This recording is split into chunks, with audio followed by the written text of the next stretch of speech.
Hi everybody, welcome back to the storage centre. It's a beautiful September day today, enjoying the last few days of sun, and it's extraordinarily hot today. That said, I'm up here and I'm doing a couple of important jobs around the caravan, and one of those important jobs is changing the friction pads over on the hitch.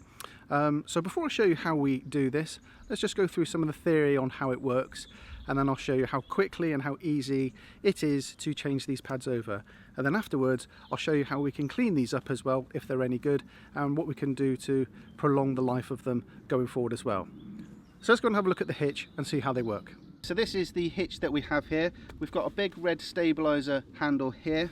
I'll come back to that in a minute. And this is our actual hitch handle here. When we put the caravan on the car, we obviously lift this handle here, lower the nose down, and then this locks back in place.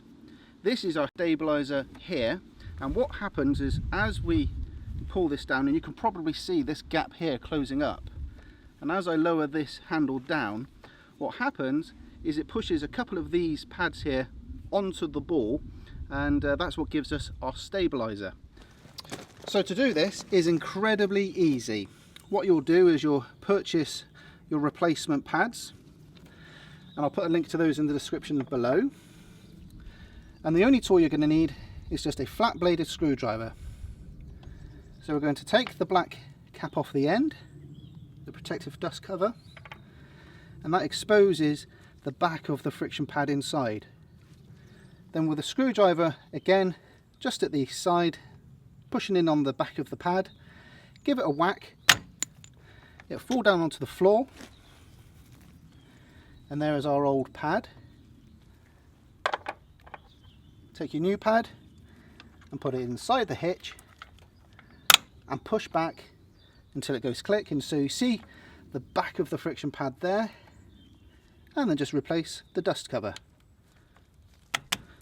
And that's one side done. Now we do exactly the same on the other side.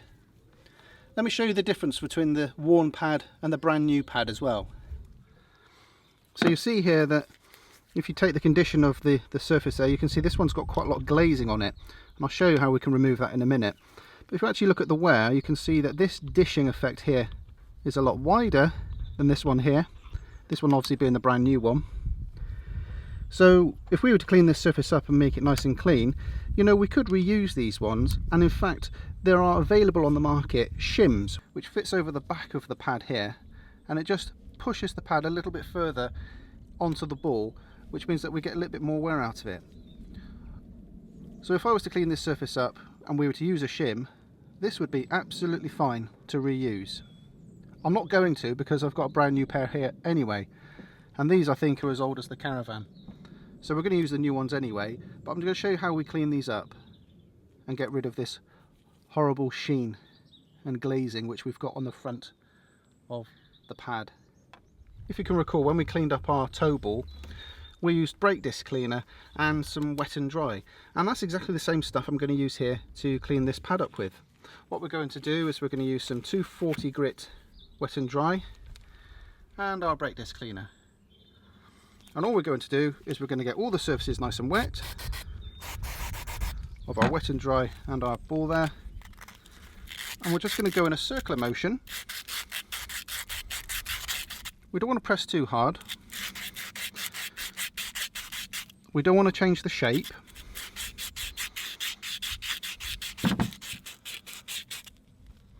And you'll see that sooner or later the glazing will disappear. And it's important to keep it wet as well. The brake disc cleaner will, in fact, evaporate over time, as you can see it has done there. It's also quite a filthy job, which is why you can see me using a pair of gloves. And as you can see, the sheen has already disappeared, and that would be good for a few more trips out, I would think. So as soon as the wet and dry just dries off, give it a good old clean up, and there we go, that's a good pad. And all we need to do is purchase some shims for the back of this one and the one on the other side as well, and that'll be good and give us a good friction connection to our ball when we're towing. Well, there you go guys, that's it, that's the job done. Fairly simple, as you can see. It took less than a minute to replace both pads both sides. No problems at all. The only tool you're actually going to need is a screwdriver. If they're a bit stiff, don't be tempted to start hitting them with hammers. Just use your hand and give a little bit of pressure, etc.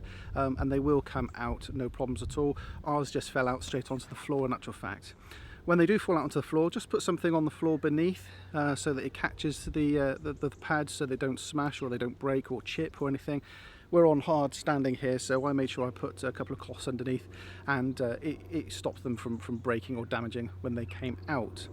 Now, typical symptoms of you needing to replace your pads are creaking, groaning, or making any sort of strange sounds, which sounds like it's coming from the caravan as you're towing. The symptoms for us were quite straightforward. We start off the journey with no sounds, no groaning, no sounds at all.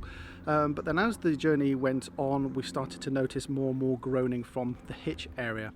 And indeed, when we looked at the pads and we looked at the tow ball, there was a lot of shining and a lot of glazing going on, which tends to suggest that they were not really doing the job that they were designed to do. So cleaning them up would have probably cured all of that, but to be honest with you, I've got a spare set here, so let's just replace them and show you how to do that. Now, as I mentioned, you can buy shims for your pads as well, which just prolongs the life of them. If they're not too badly worn, just give them a clean, put some shims in, and it just pushes them a little bit further onto the ball. So that's it, that's all I've got to show you today. Hope it's been of use for you. Any questions, feel free to put them down below. And that's it from us this week. So thanks again for watching, guys. And I'm going to go and have a cold drink. It's really very warm out here. Take care. See you soon. Bye.